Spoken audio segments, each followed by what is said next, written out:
Morgan, good to have you with us on Kaleidoscope. The Asian Indian Heritage Project has partnered with the Western Reserve Historical Society and South Asian American Digital Archives to preserve the history of Asian Indians in the United States. Michael Shrestha is a founding member of this project and here to tell us more about it. Good to have you with us, Michael Shrestha. Thank you so much. Tell us about this Asian Indian Heritage Project. What is it?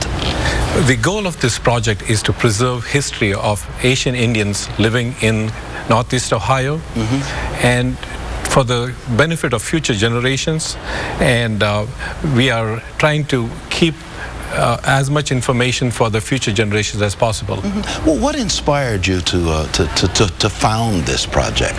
Well, that's an interesting story because 2 years ago we did not have an Asian Indian Heritage Project, and a lady called me because I was in the board of Federation of Indian Community Associations at that time, and she asked me if she can trace some information about her father. And at that time, I told her we don't have any kind of historical data of Asian Indians living in Cleveland. And I passed this information to our board, and then we got together and said it's a very interesting project and we should keep historical data of our community for future generations. And so we went ahead and formed this group and made her the founding director. Oh, well, there you go. You make a phone call, and you make a phone call, and you get a job. That's right. How many Asian Indians are here in Northeast Ohio? Do you keep those kinds of numbers? Or? Yes, we do. And we have an approximate number of about 25,000 right now. And back in 1950, we had practically none, and about 1960, we had about 20. So that's grown. So the numbers are growing. The numbers are growing, and people are immigrating, and of course, and many are being born here too. You know, that is true. So we're glad to see that. That diversity makes us all stronger here in the United States, and certainly here in Northeast Ohio. What are some of the items that you're looking for? You're keeping the heritage going. What do you want people to send you, or what do you want them to get in contact you with?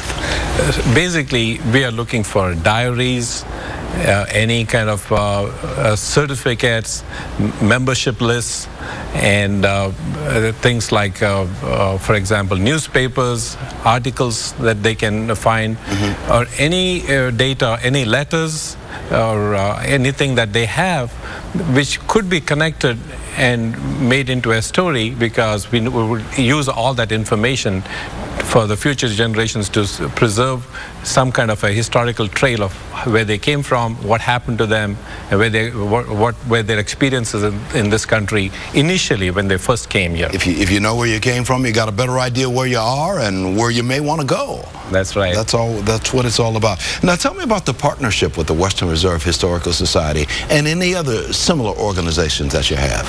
Yes, what we have done is, in order to preserve this historical information, it has to be kept in a certain temperature and a certain acid-free environment. So we have partnered with Western Reserve because they have a good environment for that. And Western Reserve Historical Society has been very encouraging in this matter, and they have helped us to form our own community archive there. They've got an archives for the Asian Indian Heritage Project. I know they got an African American archives, you know, for African Americans. So they're widening the footprint of all of us there. What can people do now? They want to get in touch with you. They may want to start sending you information. How do they go about doing that? If anybody wants to contribute any information, they can contact us through our website. We don't have a website right now, but we can go through our blog on cleveland.com. Yeah, and I've got some notes on that. Yeah, cleveland.com. If you go to cleveland.com, and up in the top there's a search box, and if you type in AIHP, Asian Indian Heritage Project that will connect you right to where you guys are, right to where your blog is. Cleveland.com, look for the search box, type in AIHP. You can get more information on everything we're talking about.